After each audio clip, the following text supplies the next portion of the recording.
Siapakah Insinyur Solah Atia ini? Mengapa kematian beliau menggemparkan Kairo dengan pemakamannya yang dihadiri lebih dari 500.000 orang? Mari kita simak kisah dari Asosiasi Universitas Islam Mesir ini. Al-Kisah dari kampung kecil bernama Tafana al-Ashraf, distrik Middle Ghamir, Provinsi Dakohlia, Mesir, ada 9 orang sarjana miskin lulusan Fakultas Pertanian. Lalu mereka pun sepakat membuat sebuah peternakan unggas, sembari mencari mitra ke-10. Namun mereka terbentur modal, maka dengan sekuat tenaga mereka kumpulkan dari hasil menjual tanah, perhiasan istri, hingga meminjam. Meski tidak banyak terkumpul, namun mencukupi untuk memulai usahanya. Pertanyaan tersisa, siapa mitra yang ke-10? Insinyur Solah, satu dari mereka, pun berkata, "Aku sudah menemukan mitra yang ke-10. Siapa?" kata teman-temannya. "Allah," lanjutnya. "Allah akan menjadi mitra usaha kita yang ke-10.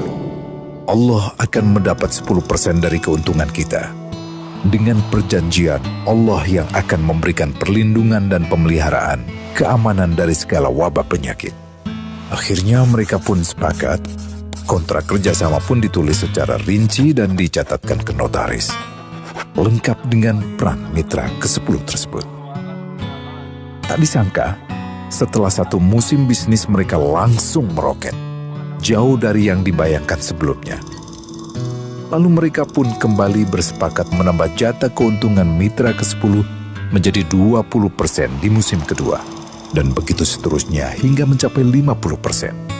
Lalu bagaimana keuntungan mitra ke-10 itu dialokasikan? Dimulai dengan membangun sekolah dasar Islam putra, lalu lanjut putri, kemudian sekolah menengah putra, kemudian putri. Tambah lagi madrasah alia putra, lalu putri. Tapi karena keuntungan terus membanjir, akhirnya dibentuklah Baitul Mal. Dan mereka pun mengajukan ke pemerintah untuk membangun universitas di kampung.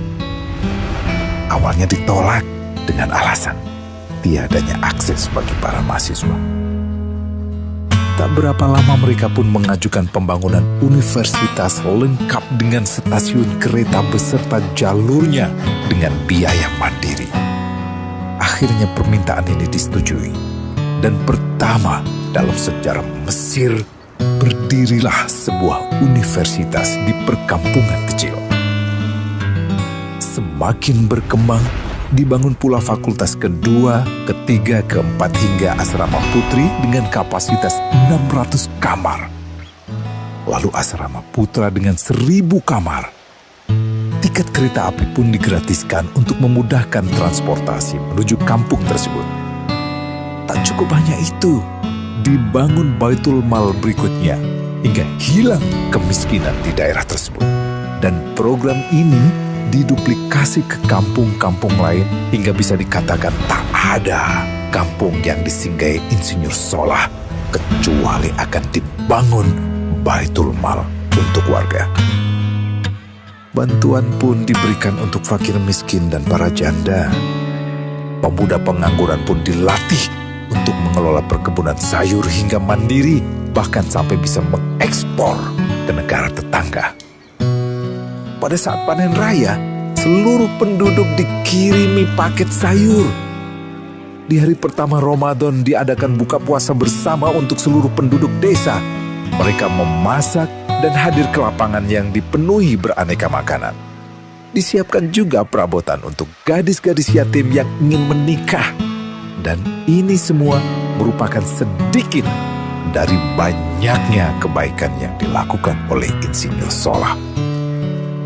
Hingga pada akhirnya disepakatilah keuntungan perusahaan 100% untuk Allah. Insinyur Solah yang awalnya adalah salah satu mitra usaha berubah menjadi karyawan Allah.